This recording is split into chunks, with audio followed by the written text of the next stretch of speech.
Imagine ऐसा पैसा जो सिर्फ आप वहीं यूज़ कर पाओगे जहाँ गवर्नमेंट अलाउ करती है, और अगर इसे टाइम पे यूज़ ना करो तो ये एक्सपायर भी हो सकता है। स्काईफाई लग रहा है? नहीं, आरबीआई ऑलरेडी इस टेक्नोलॉजी को टेस्ट कर रहा है। इंडिया क्वाइटली एक नए फाइनेंशियल सिस्टम की टेस्टिंग कर रहा है जिसका नाम है ई रूपी, यानी सेंट्रल बैंक डिजिटल करेंसी। और बहुत लोगों को लगता है ये बस एक यूपीआई का अपग्रेडेड वर्जन है, बट ये दोनों बहुत डिफरेंट चीज़ है। यूपीआई क्या करता है? यूपीआई बस एक पेमेंट ट्रांसफ़र मोड है जो एक बैंक से दूसरे बैंक में आपका पेमेंट ट्रांसफ़र करता है। But on the other side e rupee एक पूरी डिफरेंट चीज़ है। E rupee is a digital currency issued by RBI, same like 500 rupee note जो आपकी जेब में है, as in physical form of currency. वहीं दूसरी तरफ अगर सेम 500 रुपी आपके पास ई करेंसी के फॉर्म में हो आपके फ़ोन के वॉलेट में, ट्विस्ट यहाँ है, आरबीआई ने ऑफिशियली एक फीचर मेंशन किया है, वो है प्रोग्रामेबिलिटी। प्रोग्रामेबिलिटी का मतलब वो लोग ये डिजिटल करेंसी के अंदर रूल्स एंड रेगुलेशंस सब डाल सकते हैं।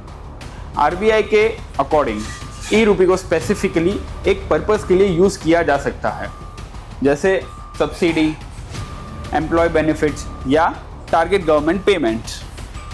एग्जाम्पल समझो, अगर फ्यूचर में गवर्नमेंट कोई स्कीम निकालती है और आपको ई रूपी देती है, फॉर से एग्जाम्पल एलपीजी या सिलेंडर के गैस के लिए देती है आपको 500 रुपीज़, तो वो 500 रुपीज़ आप ई रूपी के जो फॉर्म में आया है वो पर्टिकुलर एक मर्चेंट के पास ही आप यूज़ कर सकते हो। ना तो आप उसे मूवी टिकट्स के लिए यूज़ कर सकते हो और ना ही आप उससे पार्टी कर सकते हो।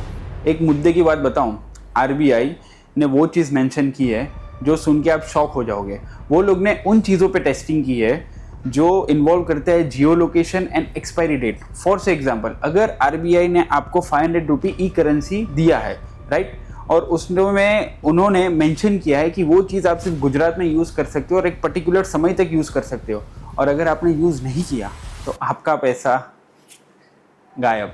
और चाइना ने सेम अपनी युआन डिजिटल करेंसी में टेस्टिंग कर ली है, इंक्लूडिंग टाइम लिमिटेड करेंसी, यानी एक्सपायरी वाली चीज़ जो मैंने अभी आपको बताई।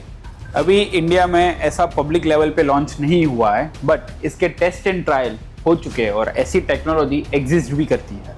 क्वेश्चन ये नहीं है कि ई रूपी कन्वीनियंट है या नहीं, क्वेश्चन ये है फ्यूचर में मनी सिर्फ एक करेंसी रहेगा या एक प्रोग्रामेबल टूल बन जाएगा। टेक्नोलॉजी न्यूट्रल होता है, उसका यूज़ फ्रीडम के लिए भी हो सकता है और कंट्रोल के लिए भी हो सकता है। आपका टेक क्या है? अगर फ्यूचर में गवर्नमेंट या आरबीआई ऐसी कोई डिजिटल करेंसी लॉन्च करती है तो क्या आप उसे एक्सेप्ट करोगे? प्लीज़ कमेंट डाउन बिलो, और ऐसे ही मेरे वीडियोस देखते रहिए। मैं हूँ ऋषित राज पोपट। जागिए, जुड़िए और जीतिए। जय श्री राम, भारत माता की जय।